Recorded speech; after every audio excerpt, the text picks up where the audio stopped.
নমস্কার বন্ধুরা, মানি ম্যানের চ্যানেলে আপনাদের স্বাগত। আজকে আমি মেনলি সিলভার প্রাইসের ক্র্যাশ নিয়ে কথা বলবো। কারণ কি গোল্ড সিলভার দুটোই পড়েছে, কিন্তু গোল্ডের পার্সেন্টেজ ফলটা অতটা বেশি না, কিন্তু সিলভারটা বেশি। কারণ এই কারণে আমি সিলভার নিয়ে কথা বলবো। সিলভার যদি আমি দেখি, এমসিএক্সের ইন্ডেক্সেও সিলভার পড়েছে এবং আমাদের ভারত বাজারেও এটা পড়েছে। এমসিএক্স ইন্ডেক্স সিলভার প্রাইস পড়েছে 80,000 টাকার মতো টপ থেকে, এবং সে আমাদের ভারতের বাজারে পড়েছে প্রায় 50,000 টাকার মতো, না 41,500 টাকার মতো। এবং সেটা কত হয় পার্সেন্টেজ ওয়াইজ আগের দাম থেকে? সেটা হয় 10.5%।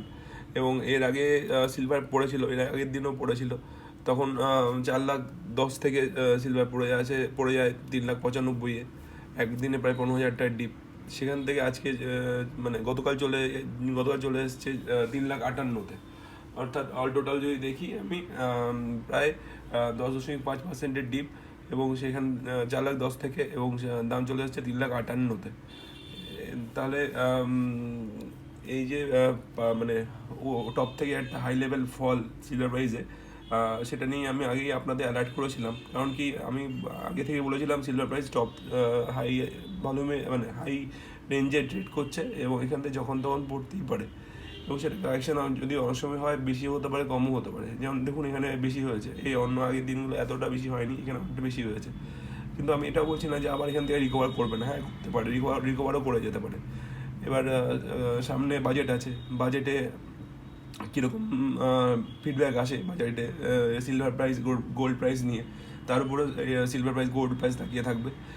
এবং সিলভার এবং গোল্ড নিয়ে যদি সেরকম কিছু ফিডব্যাক মানে অ্যানাউন্সমেন্ট আসে, তাহলে হয়তো মুভমেন্ট আমরা দেখতে পারি সিলভার প্রাইস আর গোল্ড প্রাইসের মধ্যে। সেটা আপ ট্রেন্ডেও হতে পারে, ডাউন ট্রেন্ডেও হতে পারে। তো এখন একটা ভোলাটিলিটি মার্কেটে থাকবে।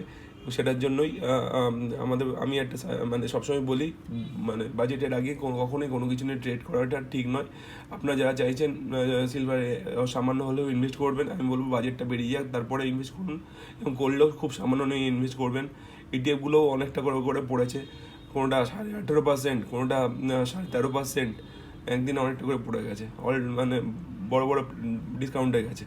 সেই জন্য আমি বলবো আগে বাজেটটা বেরিয়ে যাক, তারপরে ইনভেস্ট করার কথা ভাববেন। আর যারা হোল্ড করে আছেন, তারা হোল্ড করে থাকুন, র্যালিটা এনজয় করুন। কারণ কি সিলভার গোল্ড প্রাইস র্যালিও দিতে পারে বাজেটের পরে। তো আমার ভিডিওটা এই পর্যন্তই। কেমন লাগলো সেটা আমাকে কমেন্ট করে জানাবেন। যদি ভালো লাগে আমার চ্যানেলের ভিডিওটা, তাহলে সাবস্ক্রাইব, চ্যানেল লাইক করে আমার পাশে থাকবেন, এবং আমার চ্যানেলটা গ্রো করতে হেল্প করবেন। ধন্যবাদ।